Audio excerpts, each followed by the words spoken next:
अरब सागर की लहरों के बीच जहां आस्था के दीप हजारों वर्षों से जलते आ रहे हैं, वहीं खड़ा है सोमनाथ मंदिर।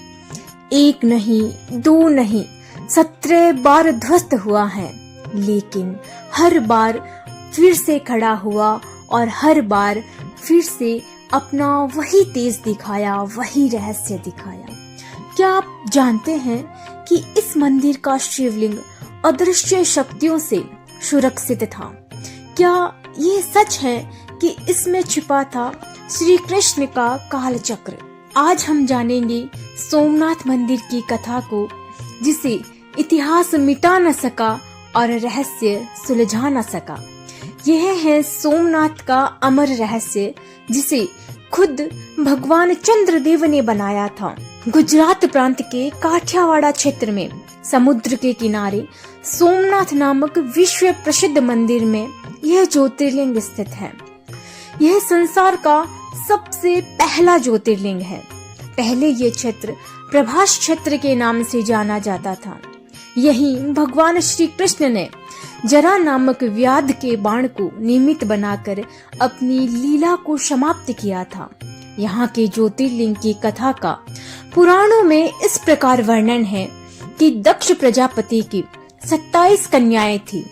उन सभी का विवाह चंद्रदेव के साथ हुआ था, किंतु चंद्रमा का समस्त अनुराग व प्रेम उनमें से केवल रोहिणी के प्रति ही रहता था। उनके इस कृत्य से दक्ष प्रजापति की अन्य कन्याएं अप्रसन्न रहने लगी थी। उन्होंने अपनी इस व्याथा को अपने पिता को सुनाया। दक्ष प्रजापति ने इसके लिए चंद्रदेव को कई बार समझाया, किंतु रोहिणी के वशीभूत उनके हृदय पर इसका कोई प्रभाव न पड़ा। अंत में दक्ष ने क्रुद्ध होकर उन्हें क्षयग्रस्त हो जाने का श्राप दे दिया। इस श्राप के कारण चंद्रदेव तत्काल ही क्षयग्रस्त हो गए। उनके क्षयग्रस्त होते ही पृथ्वी पर क्षुधा, शीतलता, वर्षण का उनका सारा कार्य रुक गया। चारों ओर त्राही त्राही मच गया। चंद्रमा भी बहुत दुखी और चिंतित थे। उनकी प्रार्थना सुनकर इंद्र आदि देवता तथा वशिष्ठ आदि ऋषिगण उनके उद्धार के लिए पितामह ब्रह्मा जी के पास गए। सारी बातों को सुनकर ब्रह्मा जी ने कहा कि चंद्रमा अपने श्राप विमोचन के लिए अन्य देवों के साथ पवित्र प्रभास क्षेत्र में जाकर महामृत्युंजय भगवान शिव की आराधना करे। उनकी कृपा से ही अवश्य ही उनका श्राप नष्ट हो जाएगा और चंद्रदेव रोग मुक्त हो जाएंगे। ब्रह्मा जी के कथा अनुसार चंद्रदेव ने महामृत्युंजय भगवान शिव की आराधना का सारा कार्य पूरा किया। चंद्रदेव ने घोर तपस्या करते हुए 10 करोड़ बार महामृत्युंजय मंत्र का जाप किया। इससे प्रसन्न होकर महामृत्युंजय भगवान शिव ने उन्हें अमृतत्व का वर प्रदान किया। उन्होंने कहा कि हे चंद्रदेव, तुम शोक न करो, मेरे वरदान से तुम्हारा शाप विमोचन तो होगा ही, साथ ही साथ प्रजापति दक्ष के वचनों की रक्षा भी हो जाएगी। कृष्ण पक्ष में प्रतिदिन तुम्हारी एक एक कला का क्षीण होगा, किंतु शुक्ल पक्ष में उसी कर्म से तुम्हारी एक एक कला बढ़ जाया करेगी। इस प्रकार प्रत्येक पूर्णिमा को तुम्हें पूर्ण चंद्रत्व प्राप्त होता रहेगा। चंद्रमा को मिलने वाले इस वरदान से सारे लोगों के प्राणी प्रसन्न हो उठे। सुधाकर चंद्रदेव पुनः 10 दिशाओं में सुधा वर्षण का कार्य पूर्वव्रत करने लगे। शाप मुक्त होकर चंद्रदेव ने अन्य देवताओं के साथ मिलकर महामृत्युंजय भगवान शिव से प्रार्थना की कि आप माता पार्वती के साथ सदा के लिए प्राणों के उद्धारार्थ यहाँ प्रभास क्षेत्र में निवास करें। भगवान शिव उनकी उस प्रार्थना को स्वीकार करके ज्योतिर्लिंग के रूप में माता पार्वती के साथ तभी से सोमनाथ मंदिर में विराजमान हैं। पावन प्रभास क्षेत्र में स्थित इस सोमनाथ ज्योतिर्लिंग की महिमा महाभारत, श्रीमद् भागवत तथा स्कंद पुराणों आदि में विस्तार से बताई गई है। चंद्रमा का एक नाम सोम भी है। उन्होंने भगवान शिव को ही अपना नाथ और स्वामी मानकर यहाँ तपस्या की थी। अतः इस ज्योतिर्लिंग को सोमनाथ कहा जाता है। इनके दर्शन, पूजन, आराधना से भक्तों के जन्म जन्मांतर के सारे पाप और दुष्कृत्य नष्ट हो जाते हैं। वे भगवान शिव और माता पार्वती के अक्षय कृपा के पात्र बन जाते हैं। अब हम जानेंगे सोमनाथ पर हुए विध्वंस और आक्रमणों के बारे में और इस ज्योतिर्लिंग में छुपे रहस्यों के बारे में। क्या आप जानते हैं कि भारत के सबसे पवित्र ज्योतिर्लिंगों में से एक ज्योतिर्लिंग सोमनाथ, जिसके इतिहास को 17 बार ध्वस्त किया गया, लेकिन हर बार वह और भी अधिक भव्यता से पुनः निर्मित। क्यों? क्या सिर्फ धन के लिए या किसी गहरे आध्यात्मिक रहस्य को मिटाने की साजिश थी? तो आइए जानते हैं। मध्य एशिया का लुटेरा महमूद गजनी सोमनाथ की धन और उसकी प्रसिद्धि से इतना प्रभावित हुआ कि 17वीं बार के हमले में उसने सोमनाथ को मुख्य लक्ष्य बनाया। वर्ष था 1025। गजनी ने 5000 सैनिकों के साथ सोमनाथ पर हमला किया। उसने मंदिर को लूटा, शिवलिंग को तोड़कर अफगानिस्तान ले गया और कहा जाता है कि उसे जूते के नीचे दबाया गया। लेकिन एक अद्भुत बात, गजनी के लौटते समय उसकी आधी सेना समुद्र में डूब गई और वह स्वयं बीमार होकर मर गया। क्या ये महादेव का प्रतिशोध था?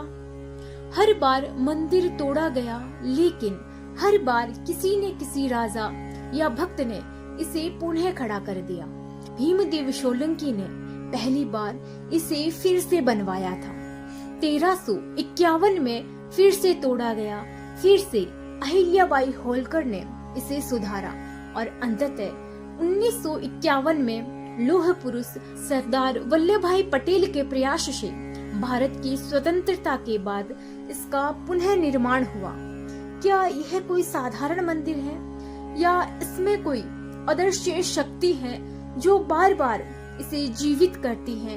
और कहते हैं जब कोई चीज 7 बार टूटकर फिर से खड़ी हो जाती है तो वह केवल पत्थर नहीं बल्कि ईश्वर की इच्छा का प्रतीक बन जाती है। सोमनाथ का शिवलिंग केवल एक पवित्र प्रतीक नहीं बल्कि एक दिव्य ऊर्जा का केंद्र था। कई ऐतिहासिक ग्रंथों में लिखा है कि यह शिवलिंग स्वयंभू था, अर्थात यह धरती की गहराइयों से स्वयं प्रकट हुआ था। यह माना जाता है कि यह शिवलिंग हवा में स्थिर था, हवा में तैरता हुआ। जी हाँ, सदियों पहले यह शिवलिंग बिना किसी सहारे के हवा में स्थिर था और इसकी रचना में वह रहस्य था जिसे आज तक विज्ञान भी नहीं सुलझा सका। कहा जाता है कि इसके ऊपर एक चुंबकीय छत्र था और नीचे जमीन में लोहे की प्लेट, जिससे यह शिवलिंग वायु गति के रूप से संतुलित होकर तैरता रहता था। 1025 ईस्वी में मोहम्मद गजनी की सेना ने जब सोमनाथ पर धावा बोला तो उन्होंने केवल मंदिर को नहीं पूरे हिंदू आत्मबल पर हमला किया। गजनी ने शिवलिंग को तोड़ने की कोशिश की, परंतु कहते हैं जैसे ही हथौड़े का पहला वार पड़ा, शिवलिंग में एक अद्भुत रोशनी निकली जिससे गजनी के कुछ सैनिक अंधे हो गए। कुछ किंवदंतियां कहती हैं कि यहाँ अचानक तेज आंधी उठी और समुद्र गरजने लगा। सैनिक डर गए, पर गजनी ने अंधश्रद्धा को मूर्खता मानते हुए शिवलिंग को खंडित किया और उसके टुकड़े गजनी ले गया। परंतु वह शक्ति नहीं टूटी, वह लहर बन गई। शिवलिंग को तोड़ा जा सकता है परंतु शिव तत्व को नहीं। हर बार मंदिर टूटा, हर बार वापस उठ खड़ा हुआ, क्योंकि शिव नश्वर है, शरीर नहीं, अमर ऊर्जा है। सोमनाथ का शिवलिंग जैसे हमेशा पुकारता रहा कि मैं अमर हूँ। आजादी के बाद जब देश घावों से भरा था तो सरदार वल्लभ भाई पटेल ने सबसे पहले यही निर्णय लिया कि सोमनाथ का मंदिर का पुनः निर्माण। उन्होंने कहा कि यह केवल मंदिर नहीं बल्कि भारत की आत्मा का पुनर्जन्म है। मंदिर में रहस्य आज भी जिंदा है। आज भी अगर आप मंदिर में जाएं तो समुद्र की गर्जन में, हवाओं की सरसराहट में और शिवलिंग के सम्मुख खड़े होकर एक दिव्य ऊर्जा को महसूस कर सकते हैं। एक ऐसी शक्ति को जो कहती है कि तोड़ सकते हो शरीर को पर शिव को नहीं। अगर आपको ये रहस्यमयी कथा पसंद आई हो तो इसे लाइक करें, शेयर करें और श्रीवाणी भक्ति चैनल को सब्सक्राइब जरूर करें, क्योंकि हम लाते हैं ऐसी ही भक्ति में डूबी हुई रहस्यों भरी कहानियाँ। हर हर महादेव और कमेंट में हर हर महादेव जरूर लिखना।